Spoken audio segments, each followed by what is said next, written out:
सभी को जय मसीह की। मेरे प्यारे भाई बहनों, आज हम सीखेंगे इस संदेश के द्वारा, छोटी सी वीडियो के द्वारा, कि हमें अपने जीवन से हर एक बुरी वस्तु को निकाल फेंकने की ज़रूरत है आज, और हम उनको निकाल दें। तो सबसे पहली जो है, जिसके द्वारा बहुत सारे हम गलत वस्तुओं की ओर ध्यान करते हैं, हमें उनकी ओर ध्यान करने पर मजबूर करती है, वो क्या चीज़ है? वो है आपकी आँख, आपकी पुतली, जो कि उस चीज़ को देखती है, फिर उस चीज़ की तरफ आपका ध्यान आकर्षित होता है। तो हमें इस विषय में वचन कहता है, किस प्रकार कहता है? भजन संहिता 119वां अध्याय और उसका 37वां वचन किस प्रकार कहता है, मैं उसको पढ़ देता हूँ।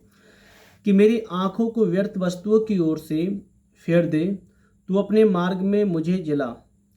यानी कि यहाँ लेखक कहता है कि मुझे जो मेरी आँखें उनको व्यर्थ वस्तुओं की ओर से मतलब कि फेर दे, व्यर्थ की बातों की ओर से फेर दे, और मुझे अपने मार्ग में जिला।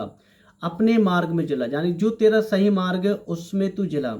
तो ये भजनकार की एक प्रार्थना निवेदन है, जो कि इस प्रकार वो प्रार्थना निवेदन कर रहा है। क्या इस प्रकार हम प्रार्थना निवेदन करते हैं? हमारे प्रार्थना निवेदन में और भजनकार की प्रार्थना निवेदन में कितना बड़ा अंतर हमको देखने को मिल रहा है। जो कि भजनकार कहता है कि मेरी आंखों को व्यर्थ की बातों की ओर से फेर दे, मेरे कान बुरी बातें सुनने के ओर से फेर दे, मेरे पैर जो है बुरी जगह जाते हैं वहाँ से फेर दे, मेरा मन जो व्यर्थ बातों से लगता है, व्यर्थ बातों में लगता है, उनसे फेर दे।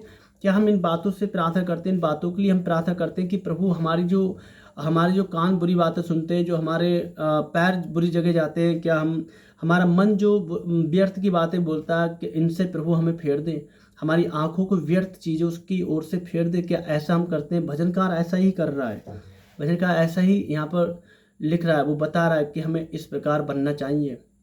ठीक है, आगे इसी में लिखा है कि जिस निंदा से मैं डरता हूँ उसे तू उलट दे। यानी कि इसी के 39वें पद में लिखा है कि जिस निंदा से मैं डरता हूँ उसे तू उलट दे। क्योंकि भजनकार यह जानता था कि जो यहाँ पर बुरी व्यर्थ की बातें जो हैं, बुरी चीज़ें जो, उनसे परमेश्वर घृणा करता है, नफरत करता है। इसलिए जिस निंदा से तू नफरत करता है, उस निंदा से मुझे डर लगता है कि वो निंदा मेरे जीवन के अंदर ना आ जाए। वो निंदा अगर मेरे जीवन के अंदर आ गई तो मेरा बहुत बुरा हाल होगा, इसलिए तू उसे उलट दे। तो हम ऐसी प्रार्थना करें कि प्रभु जो बातें तेरे सम्मुख घृणित हैं, उन बातों को हमारे जीवन से निकाल दे। तो क्या होगा?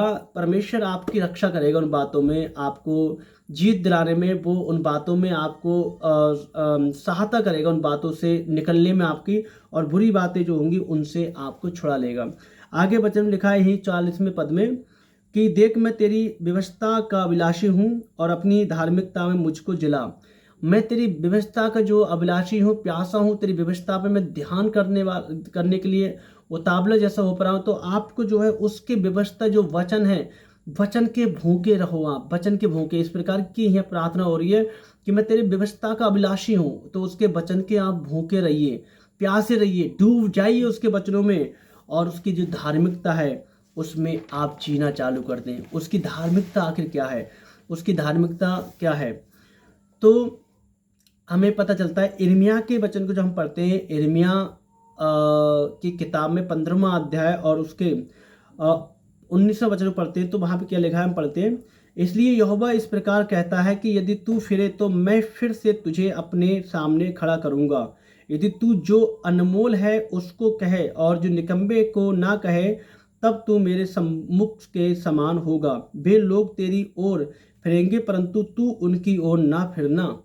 तो यहाँ पर हमें इस प्रकार दिख रहा है, यिर्मयाह को एक बात बोली जा रही कि अनमोल व्यक्ति तो तू कह रहा है, पर तू उन निकम्बे व्यक्तियों को भी फेर के लिया। अपनी जीभ को हमें इस्तेमाल सही जगह करना है, अपनी जीभ को जो है हमें इस्तेमाल सही बातों में करना है, सही जगह पे इस्तेमाल करना है, ताकि निकम्बे लोग भी फिर जाए, वापस आ जाएं वो लोग, और ताकि परमेश्वर के सम्मुख परमेश्वर हमसे प्रसन्न हो जाए। ठीक है, और इसी बात को याशाय कहता है, क्योंकि हम यहाँ जो रहते हैं वो सभी लोग पापी मनुष्य लोग हैं, क्योंकि बाइबल में लिखा है कि सबने पाप किया और उसके सभी महिमा से दूर हैं, सब वंचित हैं। तो हमें याद दिलवाना है, जैसे कि यिर्मयाह के लिए है बोला जा रहा है कि तू याद दिलवा उनके लिए, अनमोल को तू छोड़ दे, वो तो पहले ही चुने हुए हैं, पर निकम्मों को तू लेके आ जा और उनको अपनी जीभ के द्वारा बचा ला। तो इसी प्रकार याशाय क्या कहता है इस बात के विषय में, हम देखते हैं।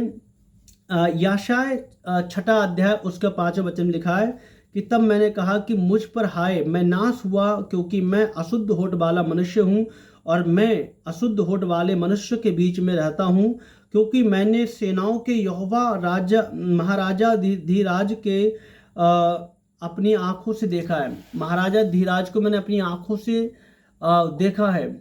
तो यहाँ पर जो है याशाय इस बात को कह रहा है यहाँ पर कि उसने पहचान लिया कि मैं कौन हूँ आखिर और मैं क्या कर रहा हूँ।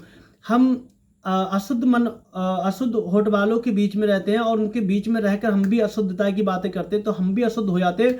पर याशाय को इस बात का पता चलेगा कि याशाय कि कर क्या रहा है, जो तो अशुद्ध होठ वाले हैं, मैं इनके बीच में रह रहा हूँ और मुझ पे हाय है क्योंकि मैं कर क्या रहा हूँ, तो उसे पहचान होगी। इसी प्रकार हमें भी पहचान करना बहुत जरूरी है अपनी, कि हम आखिर कौन हैं, हम आखिर कौन है, अपने होठों से, हम अपनी जीभ से क्या बोलते हैं।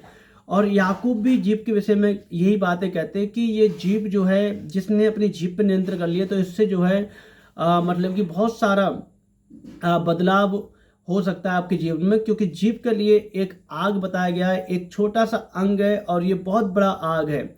ये 2 प्रकार की आग में आपको ले चलता है, एक तो नरक की आग में और एक स्वर्ग की आग में, जो पवित्र आत्मा की आग है, ठीक है, जो कि इजरायलियों की आग के खंभा के रूप में उनकी अगुवाई करा करता था।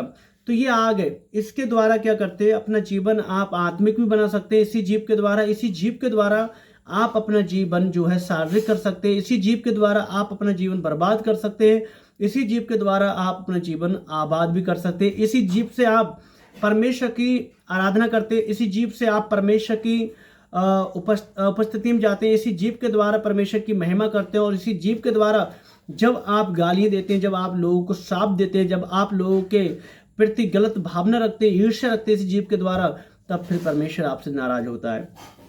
तो आपके लिए एक कार्य करना है, अपनी जीभ के ऊपर भी आप कैसा बोल रहे हैं नियंत्रण आपको करना है।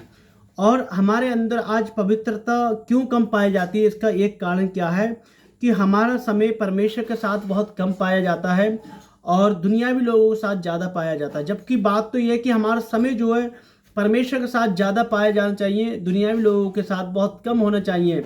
हम देखते हैं, एक उदाहरण के थ्रू मैं आपको बताना चाहता हूँ कि एलिशा का समय जो था वो परमेश्वर के साथ में ज़्यादा था। उदाहरण के तौर पे एलिशा का समय परमेश्वर के साथ में ज़्यादा था और लोगों के समय कम था।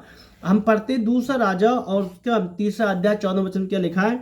एलिशा ने कहा कि सेनाओं का यहोवा जिसके सम्मुख में उपस्थित रहा करता हूँ, यानी कि इस बात की हमें इस वचन से पता चल रहा है कि एलिशा जो वो परमेश्वर के ज़्यादा ही सम्मुख, ज़्यादा ही क्लोज रहता था, ज़्यादा ही उसके संबंध घने थे। तभी एलिशा जो है एक परमेश्वर के जनों के रूप में आ जाता है। जन यानी परमेश्वर जन बहुत कम लोगों को कहता है, और जन जिसे लगा देता है तो वो एक बहुत ही उसका एक अच्छा जीवन उसका बन जाता है।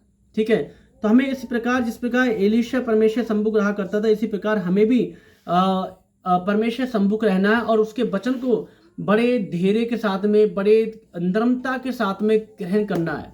याकूब 1:21 में लिखा है कि इसलिए परमेश्वर के वचन को नम्रता से ग्रहण कर लो। परमेश्वर के वचन को नम्रता से ग्रहण कर लो, और जब नम्रता से हम ग्रहण कर लेंगे तो हमारे हृदय को परमेश्वर का वचन कोमल कर देगा, हमारे हृदय को परमेश्वर का वचन शुद्ध कर देगा, हमारे हृदय को परमेश्वर का वचन पवित्रता की ओर बढ़ाते चले जाएगा और हम परमेश्वर की बातों को सुनने लग जाएंगे और हमारे द्वारा परमेश्वर के जो और चाहता है परमेश्वर की और लोगों का जीवन बदले, उसी प्रकार जीवन सबका बदल जाएगा। तो हम अपने अंदर से सारी चीज़ें जो हैं, मलिनता की चीज़ें जो हों, उनको हम दूर करें और पवित्रता की चीज़ें हम लेके आए, वो वचन के द्वारा ही हम लेके आ सकते हैं। तो प्रभु आप सबको बहुत आशीष दे। मैं आशा करता हूं कि इन वचनों के द्वारा हम समझें कि अपनी सारी व्यर्थ की जो बातें हैं, जो सारी मलिनता को जो है हम दूर करेंगे और परमेश्वर के वचन में हम बढ़ते चले जाएंगे। तो प्रभु आप सबको बहुत आशीष दे।